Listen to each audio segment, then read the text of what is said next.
What if a single piece of paper left behind at a quiet cafe held the power to change someone's entire life? A forgotten résumé, a stranger's whisper, and a connection neither of them saw coming. Before we begin, if you enjoy meaningful emotional stories that stay with you long after they end, consider subscribing to the channel. Your support helps us keep sharing the kind of stories that touch the heart. Now, let's begin. Single dad left his résumé at a cafe. She picked it up and whispered, "I've been looking for you." The printer at Midtown Bean sputtered out the last résumé with a weak groan. Jack Monroe glanced over his shoulder nervously. The barista had stepped into the back room, leaving the espresso machine hissing like it had a secret to tell. Jack moved quickly, folding the single page and slipping it into the thin plastic sleeve already worn at the edges from overuse. His hoodie was damp from the cold drizzle outside. His jeans, once dark, were now faded and frayed at the knees. He looked like any other man grabbing coffee before work, except he wasn't. He wasn't headed to any job. Not anymore. Jack checked the time. 7:42 a.m. If he hurried, he could drop the résumé into the job board corkboard near the counter, pick up Maya from her friend's apartment, and still make it to the elementary school office by 8:30, assuming, of course, they'd let her register late again. He moved to the corner table, one that faced the street, and set the résumé bag down. His hands were trembling slightly as he reached for the Sharpie clipped to his keyring. On the back of the résumé beneath his name, just J. Monroe, no middle initial, no address. He scribbled a single sentence. "I build because I've lost, and I build because I still believe." He looked at it, thought of scratching it out, but something in him, the stubborn hope he hadn't managed to kill off just yet, left it there. His phone buzzed. It was a text from Ms. Donovan, the school nurse. Maya's wheezing again. Her inhaler's nearly empty. I can't keep her in class until someone signs new forms. Jack's heart kicked. He had dropped off Maya at her babysitter's last night after another shift bussing tables. He thought they had one more day before the new prescription was due. He grabbed his phone résumé forgotten on the table and bolted out the door. The plastic sleeve sat there like an unopened letter waiting for someone to read it. 5 minutes later, the bell above the cafe door jingled again. Clara Bennett stepped inside, umbrella dripping at her side. She wasn't dressed like a CEO today. No heels, no designer bag. Just a wool coat thrown over a cream sweater, jeans, and boots worn soft at the soles. She scanned the room slowly, as if seeing through its walls through time. She didn't know what had brought her back to Midtown Bean. It had been years. This had been the place she used to come at 5 a.m., before her company was even an idea. She'd written her first pitch deck here. She'd cried in the bathroom the day her business loan was denied. She'd sat by the window when the call came, telling her her brother didn't survive the overdose. Today, she wasn't sure why she was here, only that she couldn't stay away. She walked to the table by the window, the same one she always took. Her hand touched something plastic before she even sat down. A résumé. She might have tossed it aside. She saw them all the time, left behind, hopeful scraps people pinned to bulletin boards and latte cups desperate for a chance. But something made her pause. Maybe it was the sentence scribbled across the back in black ink. The words stopped her breath. "I build because I've lost, and I build because I still believe." Her fingers trembled. 12 years ago, when she was bleeding in the back seat of her crumpled car, a stranger had knelt beside her. He had shattered the driver's window with his elbow, unlocked the door, and pulled her free as the front end began to smoke. Her leg was broken. She could barely speak. But she remembered one thing, his voice steady and low. "You survive this, then you build something good." It had been a blur. She never got his name. By the time the ambulance arrived, he was gone. The police never found him. They called him the mechanic who vanished. But his voice had echoed in her head for years. Clara stared at the page. J. Monroe. No phone number, no email. No way to contact him. Her breath caught in her throat as if her lungs had betrayed her. She flipped the page over and scanned the resume. Technical background, engineering degree, project management experience. Nothing fancy, just solid, honest, quiet brilliance. Her mind raced. Could it be him? After all these years, her hand hovered over the resume like it was a photograph from a dream. The cafe noise faded, coffee grinders, soft jazz, the barista returning from the back, none of it registered. She picked up the resume, clutched it to her chest, and whispered, "I've been looking for you." Across the street, Jack was sprinting up the steps of the elementary school. He had no idea the life he thought he'd left behind was about to find him again. And it would begin with a sentence. A sentence he nearly erased. A sentence that would change everything. Clara stood frozen at the window of the cafe, resume still clutched to her chest as if it might vanish the moment she let go. Outside, the city pulsed with its usual rhythm. Buses hissed horns, blared, early commuters rushed by.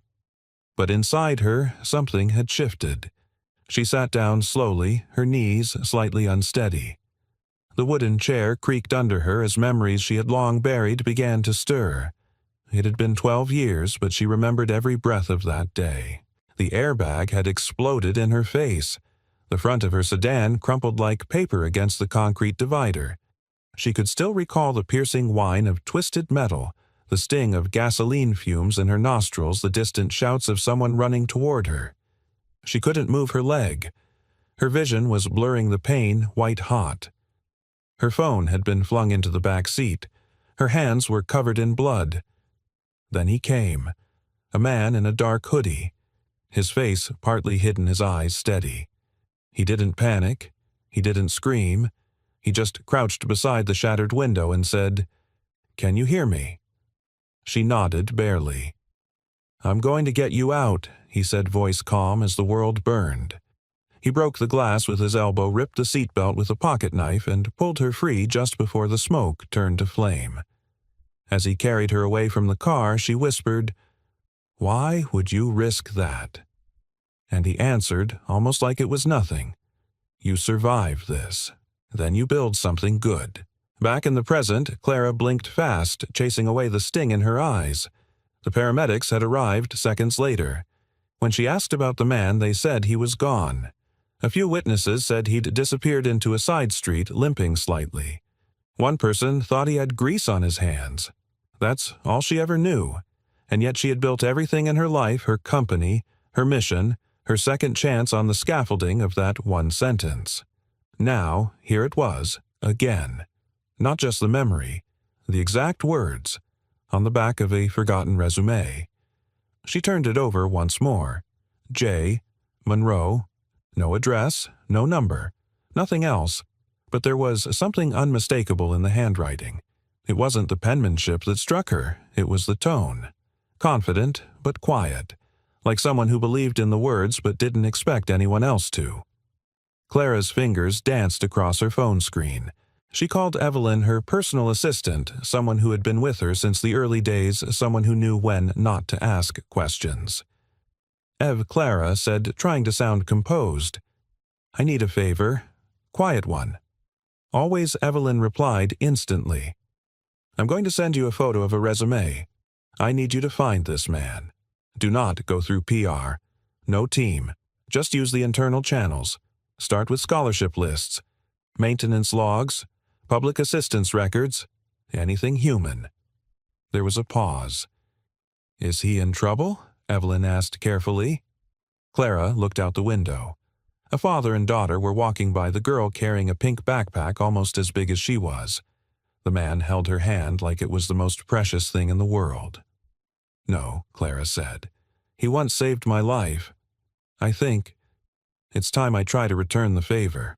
An hour later, in a modest apartment in Queens, Jack was holding a cold compress to Maya's forehead.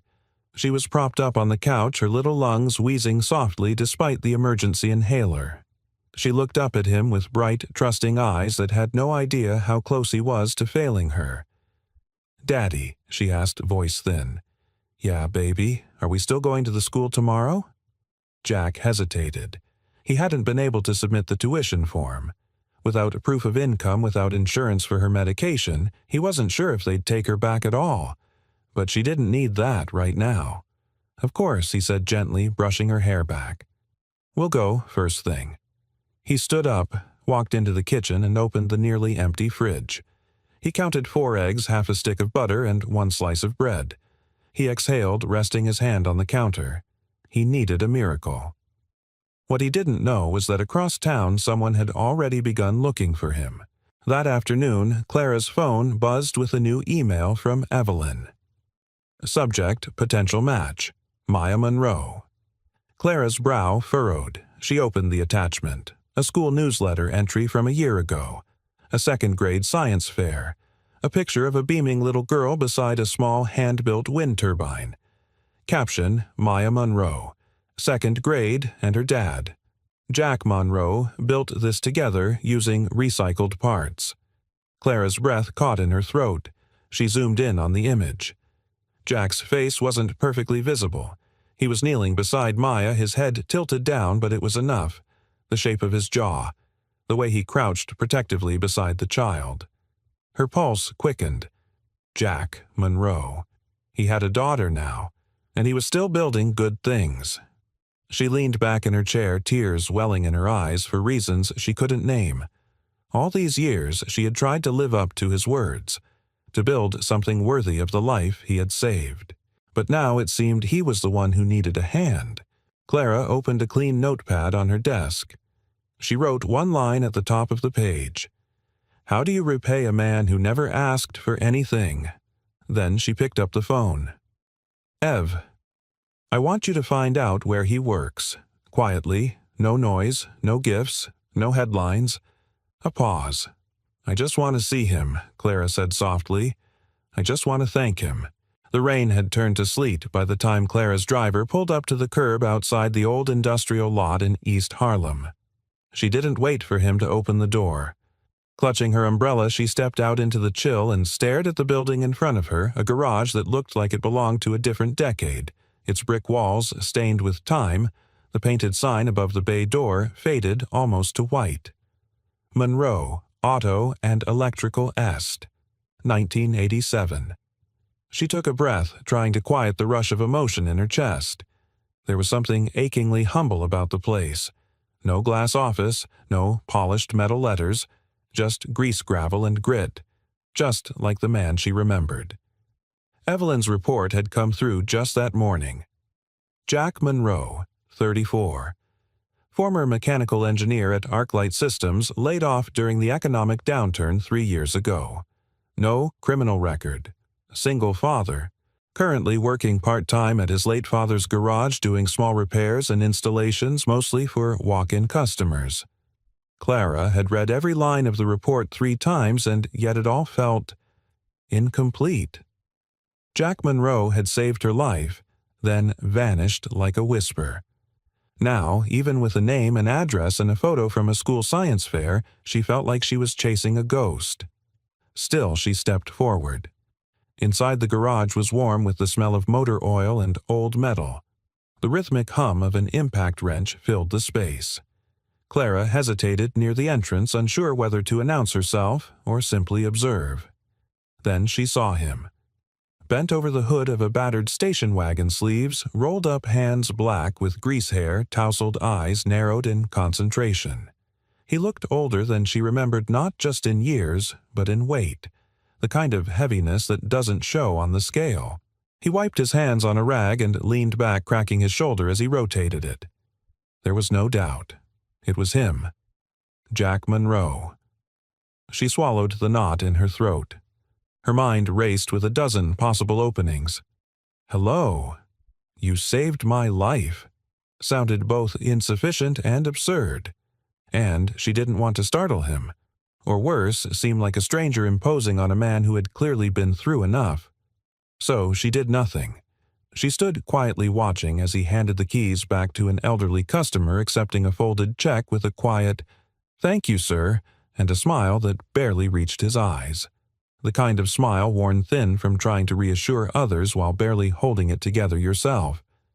The old man patted Jack's shoulder and left. Jack turned, and for a heartbeat their eyes met. Clara froze. There was no flash of recognition, no flicker of memory in his gaze, just polite curiosity. She quickly looked away, pretending to examine the tools on a nearby bench. "Can I help you?" His voice was low, and even with that same calm steadiness she'd heard in a haze 12 years ago. Clara turned back to him slowly. She smiled, soft and practiced. "Hi, I'm just looking." He wiped his hands again and nodded. "Sure, just checking out the place." Something like that. She hesitated, then gestured to the car he had just finished. "You fixed that pretty fast." "Old engine. Straightforward issue," he said with a modest shrug. "Sometimes things aren't as complicated as they look." Clara couldn't help the slight smile that curved her lips. Spoken like a man who's lived through things that were. "I'm Clara," she offered. He nodded. "Jack. Just Jack. No last name, no history, no expectations." "Is this your place?" she asked. "It was my dad's. He passed a couple years back. I keep it open part-time." And the rest of the time Jack paused, eyes drifting toward the back room, mostly looking after my daughter. She's the boss, really. Clara's heart tugged. "She's lucky," she said softly. Jack looked surprised, then grateful. "Thanks. I try." There was an awkward beat of silence between them. Clara didn't know what to say next. She didn't want to scare him off. She wanted to hold on to this moment, this fragile connection to the man who had unknowingly shaped her entire life. But he was already moving, reaching for a notepad near the register. "If your car needs work, I can put you on the schedule," he said. "We're pretty flexible." She opened her mouth to respond, then stopped. On the workbench beside the register, tucked beneath a clipboard, she saw it. A sketch. A child's drawing. Colorful. Crude. A stick figure man holding a wrench, and beside him a girl with wild brown curls and a cape. Above them, in messy crayon handwriting, "My dad is my superhero." Maya Clara felt something break open inside her. Not in pain, but in reverence. In awe. This man had pulled her from a burning car, spoken a single sentence that had rebuilt her life, and now he was quietly raising a daughter who saw him as her entire universe. She looked at him again. At the oil stains on his hands, the worry lines near his eyes, the tiredness in his shoulders that still couldn't dim the quiet decency in his posture. He was everything the world rarely noticed, and everything it desperately needed more of. Clara reached into her coat pocket and touched the folded resume she had brought with her, the one he had left behind. She didn't pull it out. Not yet. Not until she understood how to offer him what he truly deserved. "Actually," she said finally, her voice steady, "I was just looking today. But thank you." Jack nodded again, not pressing. As she turned to go, she paused at the doorway just long enough to glance back at him one more time. And she whispered under her breath, "I found you." Jack worked through the afternoon with his sleeves rolled up and his head down, the kind of silence that wasn't peaceful, just necessary. Each clang of the wrench, every engine rattle helped him quiet the storm of worries that never fully left. Bills, inhaler refills, Maya's school, the truck that still needed brake pads he couldn't afford. But something else had taken root in his thoughts today. The woman. She'd walked into his garage like she belonged there, calm, centered, observant. Her eyes weren't the kind that skimmed over things. She saw. The engine. The tools. Him. He didn't know what bothered him more, that she'd looked at him like she knew him, or that he wanted her to. Jack exhaled, rubbing his neck. Focus. There was work to finish.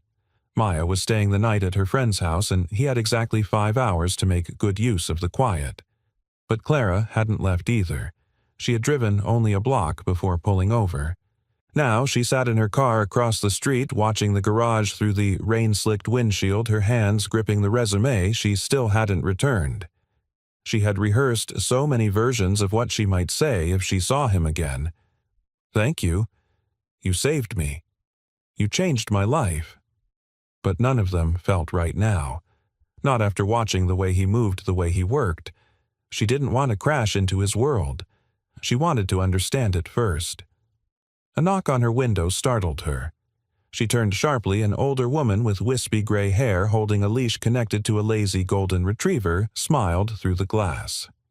Clara rolled it down. "Didn't mean to scare you," the woman said with a warm chuckle. "Just noticed you've been sitting here a while." "Everything okay?" Clara hesitated, then smiled. "Just visiting." The woman glanced across the street toward the garage. "That your boy Clara?" blinked, confused. "No, just someone I used to know." The woman's smile turned knowing. "Well, he's a good one. Jack's got the weight of the world on his shoulders, but he never lets it crush him. Fixed my car last winter. Didn't charge me a dime. Said I reminded him of someone." Clara's chest tightened. "His mama?" she asked quietly. The woman laughed. "No. His daughter," he said. "I reminded him of how stubborn she is." Clara looked at the garage again, softer now. "What's she like?" "Oh, a firecracker. Must be 6 or 7 smart. She talks about him like he hung the moon." The woman leaned in. "And he just lights up when she's around. That little girl's his whole world."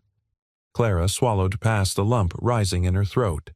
She thanked the woman and watched her walk off with her dog, the moment folding itself neatly into Clara's heart. It was strange how Jack had saved her once with a sentence, and now, without knowing, he was doing it again. Only this time it wasn't just the words. It was how he lived them.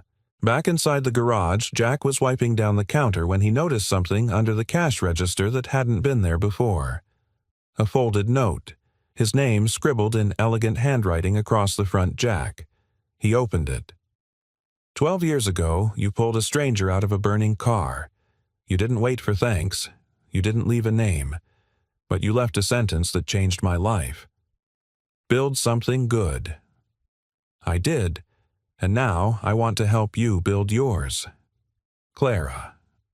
Jack stared at the note. The wrench in his hand slipped slightly, clattering to the floor. He remembered.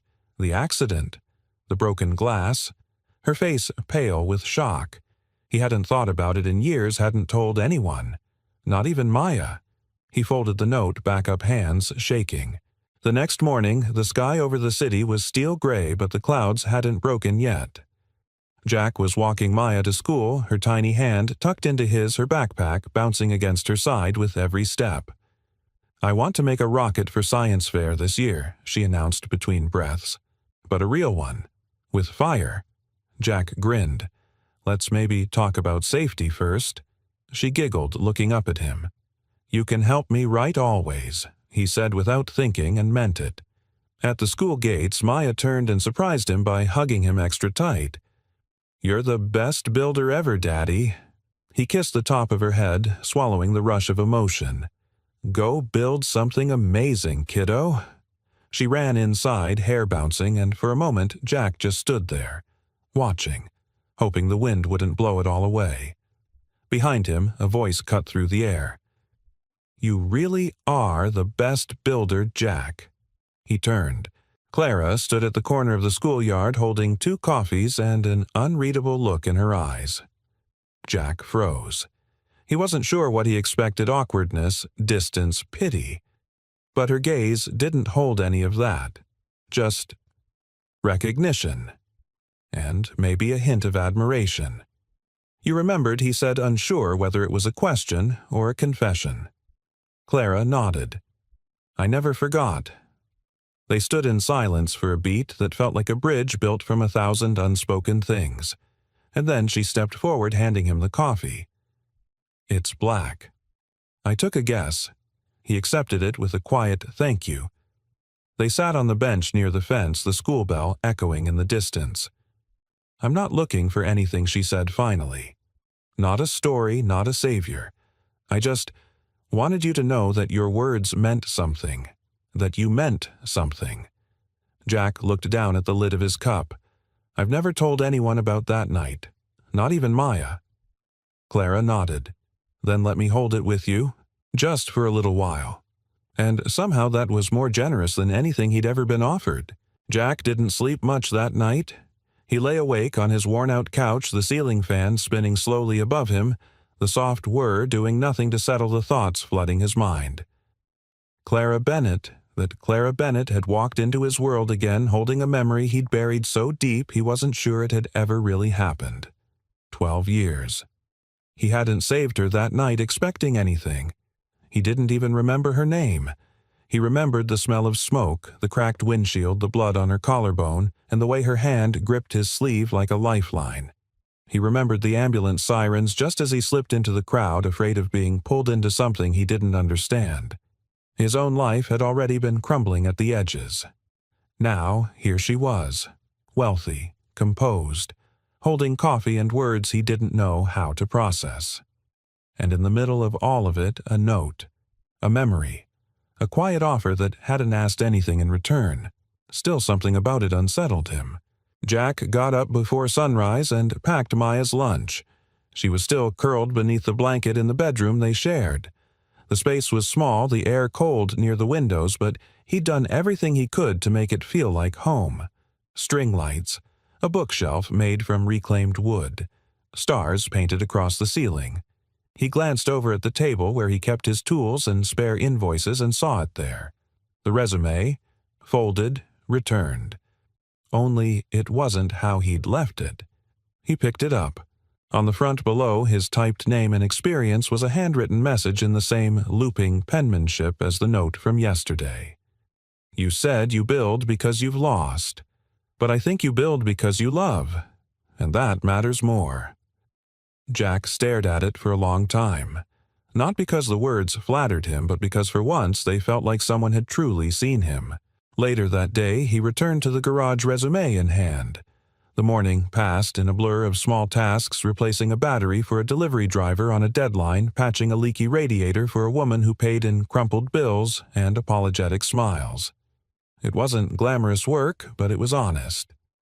Jack had always believed that dignity didn't come from a paycheck. It came from how much heart you put into what you did. He was halfway through aligning a busted axle when the door chimed. He turned, expecting another walk-in client. But it was Clara. Today, she wore a navy blazer over a gray blouse, her dark jeans tucked into boots that were practical but stylish. Her hair was swept back in a loose twist, but her expression was softer than before, like she'd left her CEO armor at home. Is now a bad time? She asked. Jack wiped his hands with a towel. I've got 10 minutes before a scheduled inspection. That's as good as it gets. She smiled and stepped inside. I brought something, she said, and handed him a plain manila folder. He raised a brow, but took it, flipping it open. Inside was a printed offer, a consulting contract, temporary flexible hours, full benefits. His eyes moved over the salary line and stopped. It was more than he'd made in a year at the garage. Jack cleared his throat. This is generous. It's not charity, Clara said. I'm not in the business of handing out favors. But I've been searching for someone to lead a community-based energy project. It's not just about engineering. It's about trust, about knowing how to work with people who don't want to be sold, but who do want to be seen. You've been doing that already. You just haven't had the platform. Jack leaned against the workbench, arms crossed. He studied her for a long moment. You don't even know me. I know enough, Clara replied gently. I know what you did when no one was watching. I know how your daughter looks at you like you hung the moon. And I know you left this resume behind not because you gave up, but because you didn't. That's the kind of builder I want. He looked down at the contract again. His mind screamed caution. This was a different world. Boardrooms, pressure, expectations, and part of him, the part that had been rejected enough times to build a permanent bruise, still didn't believe he belonged there. But then he thought of Maya, of the inhaler that would need refilling next week, of the whispered question she asked just last night. Are we going to be okay, Daddy? And now standing in front of him was a woman who didn't offer pity, but possibility. Still, he couldn't help but test her. So, what I sign this and suddenly I'm back in the game? Clara shook her head. No. You sign this, and you keep doing what you're already doing, but this time with resources, with a team, with support. Jack ran a hand through his hair. The silence between them stretched not uncomfortable, just uncertain. Finally, he set the folder down and met her eyes. "I don't want to be anyone's second-chance mascot," he said quietly. "I've spent years learning how to survive with less. I can't afford to owe anyone anything." Clara didn't flinch. "Then, don't owe me," she said. "Build something good. That'll be enough." Jack didn't say yes, but he didn't say no either, and Clara, sensing the line he was towing, offered him the most respectful thing she could space. "I'll leave this with you," she said, tapping the folder. "No pressure, no expiration date." She turned to go, then paused at the door. "You know, I used to think the man who saved me was a stranger I'd never see again," she said without turning back. "But it turns out he's still saving people. Every single day. Especially the one who calls him Dad." Then she walked out. Jack stood in the garage, Résumé in one hand, contract in the other. For the first time in years, the weight in his chest began to shift just a little. Not lifted, but moving. Like maybe it was making room for something better. The conference room was glass-walled and bathed in warm morning light, its sleek table polished to a faultless shine. Clara sat at the far end, her fingers laced loosely under her chin, trying to look calm, but failing to ignore the quiet flutter behind her ribs. Across from her, three of her team members waited: Kenny from HR, Malik from Community Partnerships, and Jenna, her ever-perceptive Director of Engineering. They were all sharp, loyal, and more importantly curious. But none of them knew what this introductory meeting was really about. To them, Jack Monroe was just a community mechanic with potential.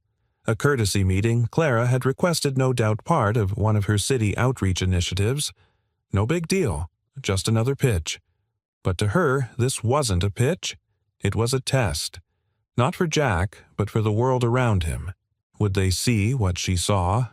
Or would they miss it the way so many people had missed the quiet men who held everything together without asking to be noticed? The elevator dinged. Her heart leapt before she could stop it.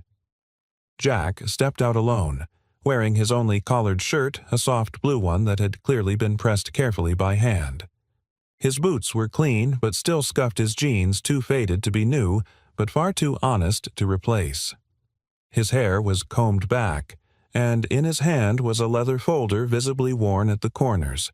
He looked at her through the glass, hesitant but steady. Clara stood to greet him, her smile warm. "Jack, I'm glad you came." He gave her a quick nod, glancing at the others. Seemed like the kind of invite that's hard to ignore. "Come in," she said, gesturing toward the table. He entered like a man walking into a trap he hadn't quite identified yet. Polite, alert, guarded. Kenny stood and offered a hand. "Jack Monroe, right, heard good things. Let's have a seat." They all settled in. Jack sat stiffly, folder on the table, hands clasped tightly around it. Jenna broke the silence first. "Jack, we've reviewed the proposal Clara sent over. The concept for decentralized solar retrofits on older apartment units is sharp. I'm curious where'd that idea come from?" Jack blinked. "Honestly, from a neighbor who couldn't afford her heating bill last winter. I figured if we could tap small systems, even 50 watts a window, it might be enough to keep her warm at night." Malik leaned forward, intrigued. "You built a prototype?" Jack nodded. "Yeah, out of salvage panels and an inverter from a junked RV. It worked. Wasn't pretty, but it worked." Kenny raised an eyebrow. "You've worked in R&D before." Jack hesitated. "I was at ArcLight for about 6 years. Process design, failure testing, until the layoffs hit." "And since then?" Jenna asked. Jack looked at her evenly. "Since then, I've fixed old trucks, rebuilt washing machines, built toys out of scrap with my daughter. It's not impressive, but it's real." There was a pause. It wasn't defensive, it was just the truth. Clara watched the room closely. Malik scribbled something down. Jenna gave a subtle nod. but Kenny frowned slightly. "And you think that qualifies you to lead a pilot with a budget in 6 figures?" Jack sat back, finally exhaling.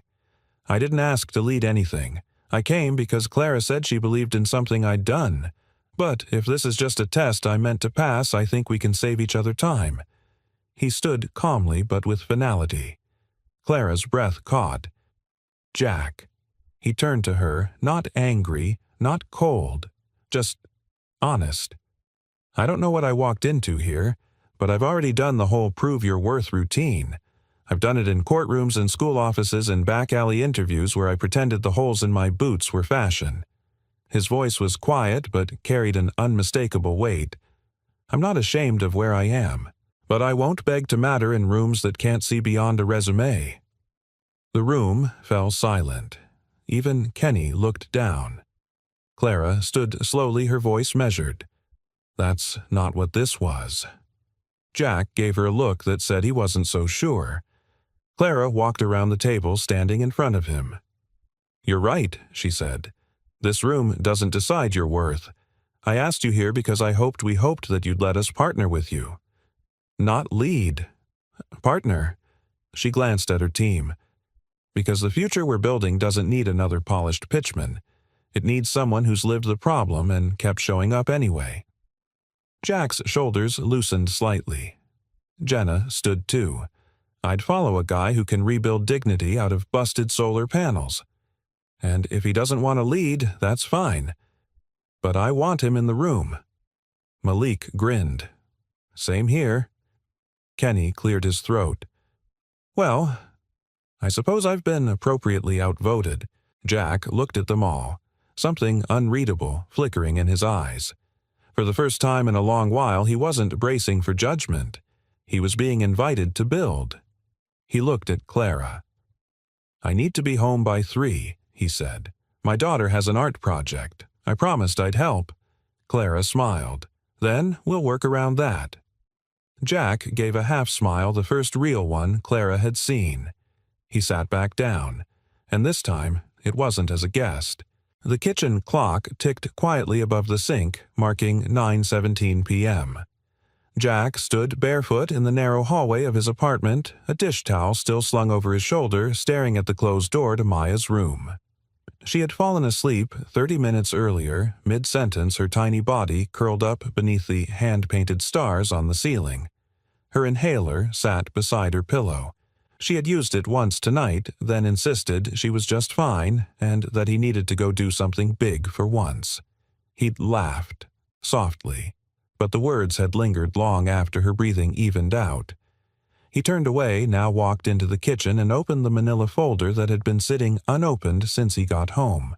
The contract was still there, his name typed cleanly across the top, Jack Monroe, lead consultant, community-based engineering initiative. His resume was attached underneath Clara's handwritten note, still visible on the back of the copy she'd returned to him. "You build because you love." He read the line again and again, and again. Not because he didn't understand it, but because a part of him didn't quite believe anyone else had. He hadn't meant to walk out of that meeting earlier. Not really. It had just been instinct, an old reflex from too many rooms where he'd had to shrink to fit. Too many jobs that called him overqualified as a way to avoid hiring a single dad. Too many polite rejections with silent judgments behind them. But today was different. Today he had stood up, and they didn't look away. They had listened. That, in itself, felt bigger than the paycheck. He reached for his phone and opened the photo gallery. A shot of Maya holding her science fair wind turbine. Another of her painting cardboard stars for her ceiling. One of her asleep, clutching her stuffed giraffe cheeks flushed with dreams. Jack set the phone down, rubbed his eyes, and looked toward the apartment door. And then, before he had time to overthink it, he grabbed his hoodie and walked out. Clara hadn't expected the knock. She had been curled up on her reading chair in her loft apartment, barefoot hair, loose a mug of tea going cold on the end table beside her. Her laptop sat on the armrest, still open to a page titled, "Why We Build." It was a speech she'd been asked to give at a nonprofit summit next week about innovation and compassion in infrastructure. She'd stared at the blank document for hours, typing and deleting over and over. Because for the first time in her career, she didn't want to talk about strategy. She wanted to talk about people. The knock came again, firm but not demanding. She stood cautiously walking to the door, looked through the peephole. Jack. She opened the door slowly. He stood there, hands in his hoodie pockets, eyes tired but alert. "Did I wake you?" he asked. She shook her head. "No, I just didn't expect. I didn't know where else to go," he said. "Or maybe I didn't want to go anywhere else." She stepped back wordlessly, letting him in. He didn't sit, just stood in the middle of her living room looking like a man trying to solve an equation with no known variables. "I don't know what I'm doing," he said finally. "That job. It's more than I've had in years. It's more than I thought I deserved." "You do deserve it," Clara said gently but firmly. He nodded, but didn't look convinced. "I keep thinking," he continued, "what if I mess it up? What if I take it and then fail? And Maya sees that. What if the only thing I'm good at is holding things together just enough to not fall apart?" Clara stepped closer. "Jack, do you think I've never asked myself the same thing? That I've never doubted whether I'm leading something worth following? Every morning I wake up wondering if I'm one choice away from breaking something I built." He looked at her, startled. "You," she smiled. "Me? Every version of success has a cost. But the only thing worse than failing is never showing up." He didn't answer. The silence stretched between them, dense but not empty. Then Clara moved toward her desk and pulled open a drawer. She returned with a worn book, The Bridge Builder, a poetry collection her late father had given her when she started the company. She handed it to Jack, her fingers brushing his. "Page 73, she said. He opened it slowly, read silently, then read again aloud. He crossed the chasm deep and wide, but built a bridge for those who tried. Though he would not return that way, he built for others day by day. He looked up. His voice had cracked near the end. "Clara? Why me?" She didn't answer right away, just studied him for a long, quiet moment. "Because," she said finally, "you never needed a title to start building, and because people like you make the rest of us remember why it all matters." Jack inhaled deeply, and something broke inside him, not in pain, but in surrender. Not to failure, but to hope, to the terrifying, beautiful idea that maybe, just maybe, he hadn't reached the end of the road, but the beginning of something he never thought he'd find again. A second chance. Later that night, he stood outside Clara's apartment door again, hand on the knob, hesitating. She had offered him the guest room, said it was late and the trains were slow. But Jack had politely declined. He needed to go home, to sleep in his own space, to breathe in the scent of his daughter's shampoo and feel the weight of the life he'd built with his bare hands. Before he left, Clara had handed him back the contract. Not with pressure, just belief. "Take your time," she'd said. "I'll be here." And as the city pulsed gently around him, Jack finally allowed himself to believe it too. Sunday morning broke over Queens with the kind of golden light that felt borrowed, soft, rare, and entirely too beautiful to last. Jack stood at the kitchen counter flipping pancakes while Maya sat at the small table nearby, humming off-key to a song only she seemed to know. She was wearing one of his old T-shirts as a dress, her hair a wild halo of curls and her face still flushed from sleep. He watched her out of the corner of his eye and thought not for the first time that she was the only thing he'd ever done perfectly. "Is it true?" Maya asked suddenly. Jack blinked. "Is what true? That you got offered a real job? Like a grown-up job? Not fixing Mrs. Hampton's lawnmower?" He chuckled. "Where did you hear that?" She pointed her fork at him with a very serious face. "I have ears, Daddy, and Miss Clara called last night while you were in the shower." Jack raised a brow. "She called you?" Maya grinned proudly. "She said I was her favorite assistant." He shook his head, flipping the pancake. "Traitor." She said you could help people and make stuff, Maya added. Isn't that what superheroes do? Jack went still for half a second, then quietly slid the finished pancakes onto her plate. Eat your breakfast. But his hand trembled just slightly as he set down the syrup bottle. Later that day, after dropping Maya off at her friend's house for a movie night, Jack found himself on the train to Manhattan, the contract folded in his coat pocket like a loaded question. Clara had given him a choice. No timeline, no strings, just possibility. But Jack wasn't a man who did things lightly. If he was going to say yes, it would be because he believed not just in her, but in himself. He arrived at the rooftop garden of her company's downtown headquarters just before sunset. Clara was already there watering the rosemary bushes in terracotta pots lining the edge of the glass wall. She looked serene, purposeful. She glanced up as he approached. Hey, he held up the manila folder. You left this in my hands. I figured it was time I gave you an answer. Clara nodded slowly, brushing dirt from her hands onto a towel. Do I need to brace myself? Jack exhaled. No, but maybe sit down. They moved to the bench under a lattice of ivy. The city stretched out below them, buildings glowing orange, the river glinting in the distance, the world caught between day and night. I want to say yes, Jack began.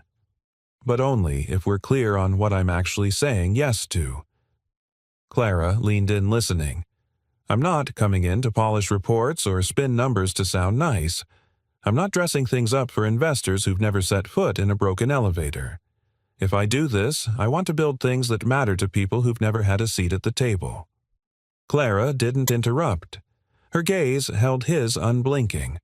I want a team that includes the people who've been ignored, mothers with no childcare, veterans with outdated skills, kids who aged out of the system and got left behind. I want to train them, listen to them, hire them. You want to rewrite how we build, Clara said quietly. Jack nodded. From the ground up. A pause. Then she smiled. Good, because that's exactly what I was hoping you'd say. He blinked. Seriously, I don't need another boardroom strategist, Jack. I've got 30 of them. I need someone who remembers why we started this in the first place. She opened her phone and pulled up a photo, an old one. A burned-out building with graffiti scrawled across the crumbling walls, a small solar array hastily mounted to the side. This was the first project we did. 5 panels, 1 generator, 2 volunteers. We powered the emergency lights in a shelter that had gone dark for 3 weeks. Jack studied the image. That's yours, she nodded. Before the logo. Before the company. Just me, a borrowed ladder, and a dream no bank would touch. He smiled, and it surprised them both. You know, he said you don't talk like a CEO. I try not to, she replied. I'm too busy trying to be useful. Another silence passed between them. Not awkward, just full. I have one condition, Jack said. Clara raised a brow. If I do this, it's not just for a job. It's for my daughter. I want her to see me build something real. I want her to come to my work one day and point at a project and say my dad did that. Clara's voice dropped to a whisper. Then we'll make sure she can. He took a breath and unfolded the contract. Signed it, handed it to her. Clara didn't rush to read it. She simply accepted it like the sacred thing it was. A choice. A step forward. A deal between 2 people who had nothing to prove except that kindness and integrity could still build something that lasted. As the sun dipped below the horizon, casting the city in deep gold, Jack stood. So, when do we start? Clara smiled. We already have. Back at home, Maya was waiting on the couch, fighting sleep with every stubborn ounce in her small body. Jack sat beside her, still wearing his coat, and she crawled into his lap without a word. You got the job, she murmured. He kissed her temple. Yeah, baby, I got the job. And are we going to be okay? Jack looked around their little apartment.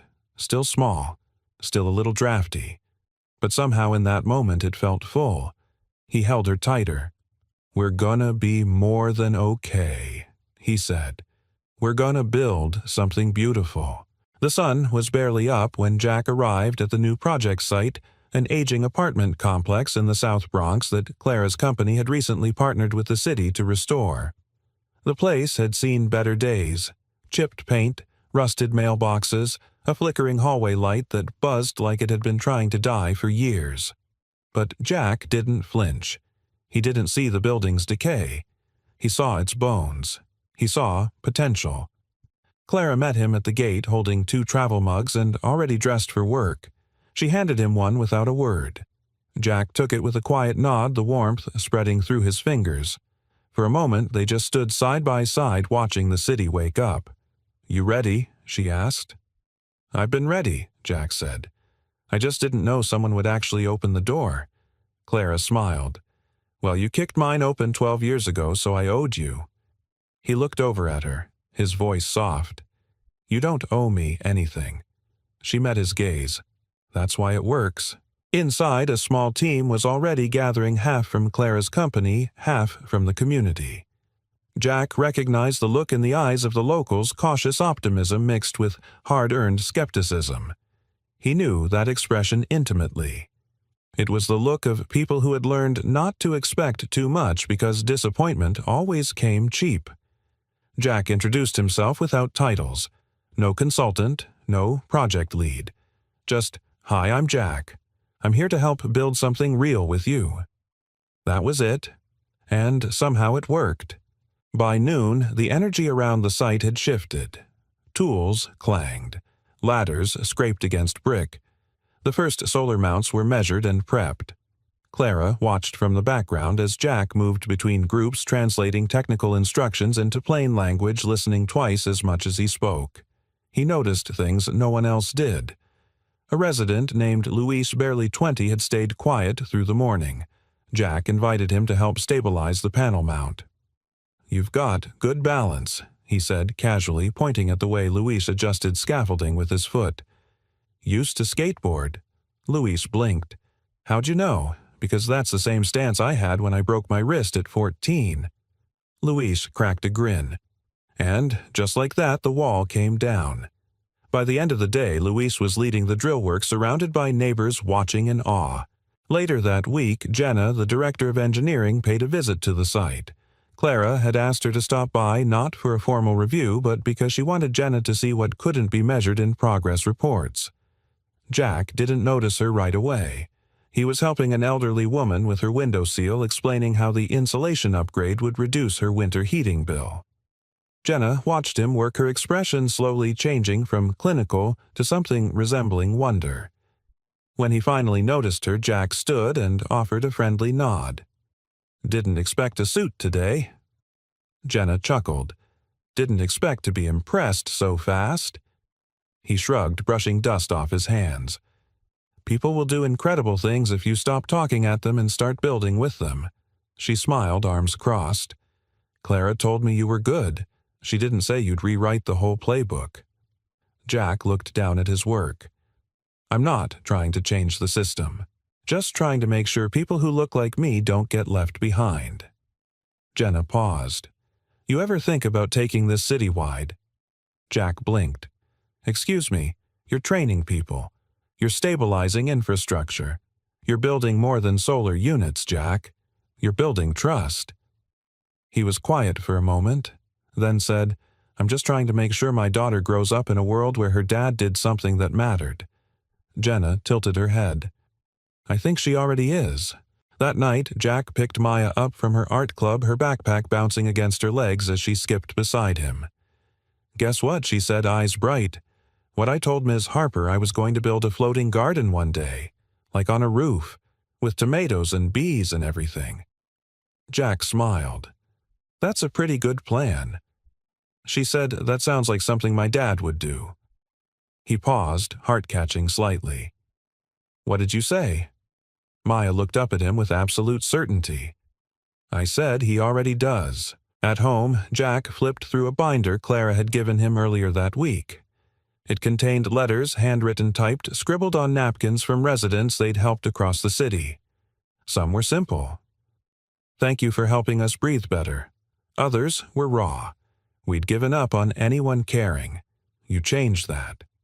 At the very back, one letter was dated the day before. From Luis. I didn't think I was worth much. Nobody ever asked me to build anything. You asked, so I did. Now I want to ask someone else. Jack closed the binder, his throat tight. It wasn't just a job. It never had been. It was proof that people who are quietly holding the world together finally had the tools and the voice to build it better. Clara showed up at the garage 2 days later. Jack was finishing some repair work on a neighbor's scooter. She waited, patiently leaning against the doorframe, watching him. I thought you had people to do that now, she teased. Jack shrugged. Some things you do because it reminds you where you came from. She stepped forward, holding out something wrapped in linen cloth. He opened it slowly. It was his old resume, creased-worn but now framed. Under the glass, she had written, "This wasn't a job application. It was a map." Jack looked at her speechless. Clara smiled. Turns out it led us here. The first autumn chill crept through the windows of Jack's apartment as he stood in the hallway buttoning Maya's coat with careful precision. Outside, the wind rattled dry leaves along the sidewalk, whispering promises of change. Maya looked up at him with that same blend of curiosity and certainty that always undid him. "Daddy, can I come to work with you today?" Jack hesitated. Her cheeks were still flushed from last week's bout of asthma. He'd almost said no out of habit, out of fear. But today wasn't like before. Today was different. He crouched to her level. "Only if you promise not to climb any ladders or start any solar fires." She grinned. Deal. The site buzzed with activity as they arrived, ladders scraping drills, humming conversations overlapping in English and Spanish. Jack helped Maya into a little hard hat someone had labeled Chief Creative Consultant in marker. She beamed.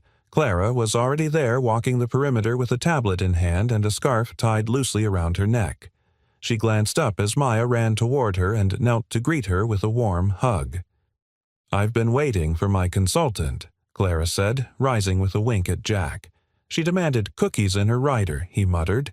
"She'll fit right in." They shared a look easy familiar now, the kind of gaze born not from declarations but from shared purpose-long hours and the quiet folding of two lives that had once run parallel but were now moving toward something else entirely. Mid-morning, the crew gathered on the rooftop for the official reveal of Jack's pilot design, a low-cost modular solar system tailored for multifamily units. It was efficient, scalable, and most importantly, community-built. Luis stood beside Jack, arms crossed, trying to look serious and failing. "We really did it," he whispered. Jack nodded. "Yeah." "We did." Clara stepped forward with a small microphone, speaking to the press and local leaders gathered on the rooftop. Her voice was poised, confident, but more relaxed than usual. She wasn't performing today. She was celebrating. "I could give you numbers," she said, "but this project isn't about numbers. It's about faces, families, futures, and it's about people who never stopped building quietly, steadily, even when the world forgot to look." She turned slightly toward Jack without saying his name, and yet everyone felt it. That night, Maya fell asleep in the car on the ride home. Her cheek pressed against her seatbelt, a crayon drawing of a solar panel clutched in her hand. Jack carried her inside, tucked her into bed, then returned to the living room and sank into the couch with a tired sigh. Clara was already waiting there, having dropped by with dinner from the Thai place they both liked but always pretended they didn't crave. She watched him in silence as he leaned forward, elbows on his knees, face buried in his hands. "You okay?" she asked softly. Jack nodded without looking up. "Yeah, just full." Of what he lifted his head, eyes bright. "Everything I never thought I'd feel again." Clara walked over and sat beside him. "You were extraordinary today. I was terrified. That's what made it honest." He exhaled a laugh. "I still feel like I'm making it all up as I go." "Then you're in good company." They sat together, their shoulders touching lightly, the quiet between them no longer a void, but a resting place. Jack looked over at her. "Do you remember what you told me the first time we talked again?" Clara smiled. "Which time?" "When you returned my resume." She thought for a moment. "You build because you love." He nodded. "I didn't know what that meant at the time. I thought it sounded like a compliment. And now I know it was a mirror." He reached for the framed resume she had returned, which sat on the bookshelf beside Maya's Paper Star mobiles. He held it for a second, then turned it to her. "I want this to hang in the new community center." Clara blinked. "Jack." "Not for me," he said. "For the kids coming after us. I want them to see that even something forgotten on a coffee shop table can change everything." She took the frame gently from his hands, her expression soft. "Then we'll hang it there," she said, "right above the doorway." Jack looked at her. "You realize we've become one of those stories, right? The ones no one believes until they hear it from someone else." She smiled. "Then maybe it's time we start telling it." A week later, the team gathered in the nearly finished multi-purpose room of the community center, sunlight pouring through the new skylights Jack had designed, the air filled with fresh paint and possibility. Children ran between cardboard boxes. Grandparents sipped coffee and watched with quiet hope. Neighbors who hadn't spoken in years shook hands. And in the front foyer, framed under a soft spotlight, hung Jack's resume. Beneath it, a small plaque read, "Sometimes the thing you leave behind becomes the very thing that finds you." As people filed in, Maya tugged Clara's sleeve. "Ms. Clara, can I show you something?" Clara leaned down. "Of course." Maya led her to a bulletin board covered in hand-drawn notes. On one, written in red crayon, were the words, "When I grow up, I want to be like my dad, because he builds things that make people believe again." Clara stared at it, her heart catching. She turned, found Jack standing in the doorway, hands in his pockets, watching her with quiet intensity. He didn't say a word. He didn't have to. She walked over, closed the space between them, and reached for his hand. And for the first time, not as colleagues, not as ghosts of a shared past, but as two people who had fought their way into each other's lives, they stood together and let the world settle into place around them. Sunday afternoon sunlight poured through the wide windows of Jack's new kitchen like a quiet blessing. The modest apartment in Harlem still smelled faintly of fresh paint and warm maple cabinets, nothing fancy but everything real.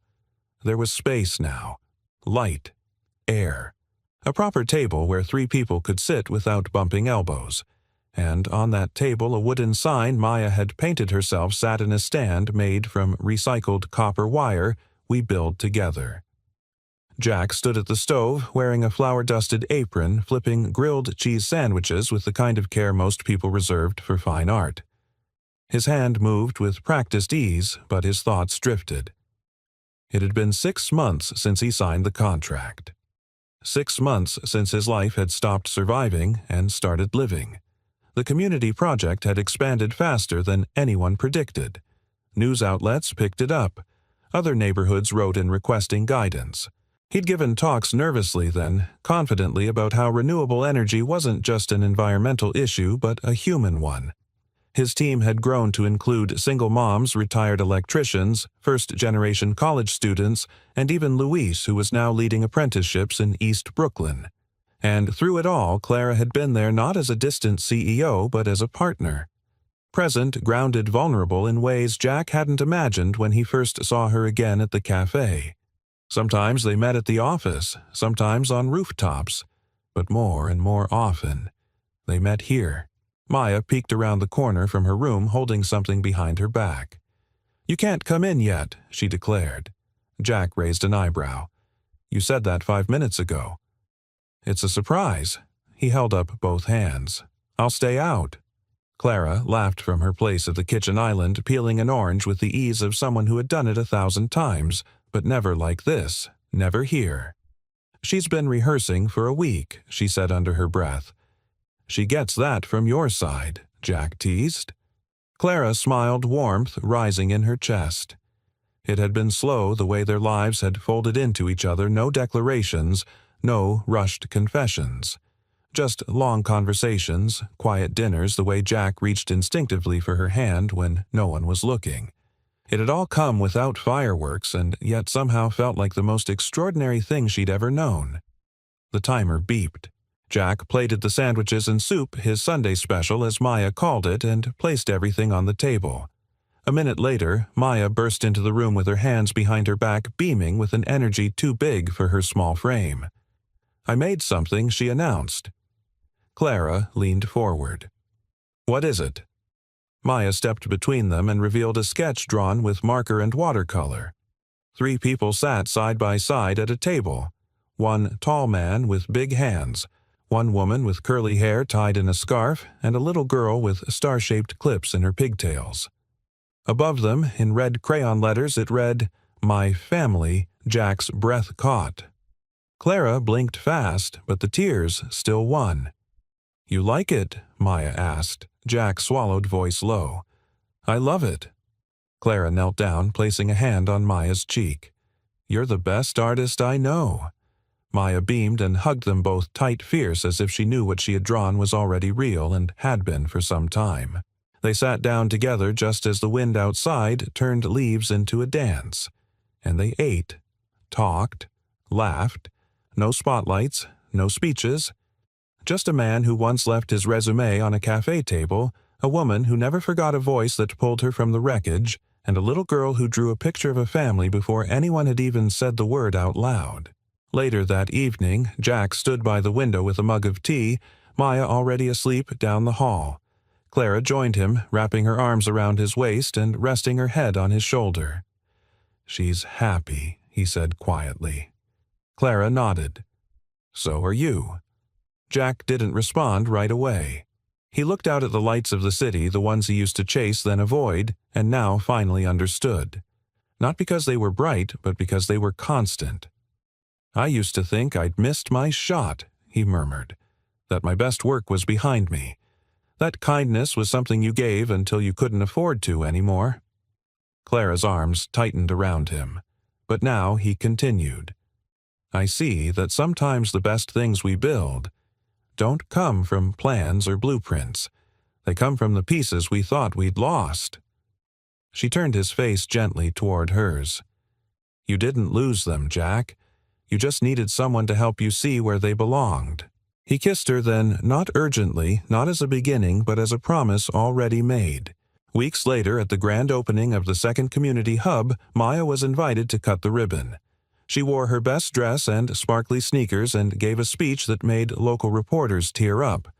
Clara stood beside Jack as cameras flashed and whispered, "She's going to change the world." Jack nodded. "She already has." Behind them, above the entrance, hung the framed resume that had started it all. Below it, etched into bronze, were the words, "Sometimes the thing we leave behind becomes the thing that finds us and teaches us how to begin again." We'd love to know, where in the world are you watching from? Tell us in the comments and share how this story made you feel. If you enjoyed this journey, don't forget to subscribe for more emotional and inspiring stories that celebrate kindness, hope, and the human spirit. Thank you so much for spending your time with us. We appreciate you more than you know.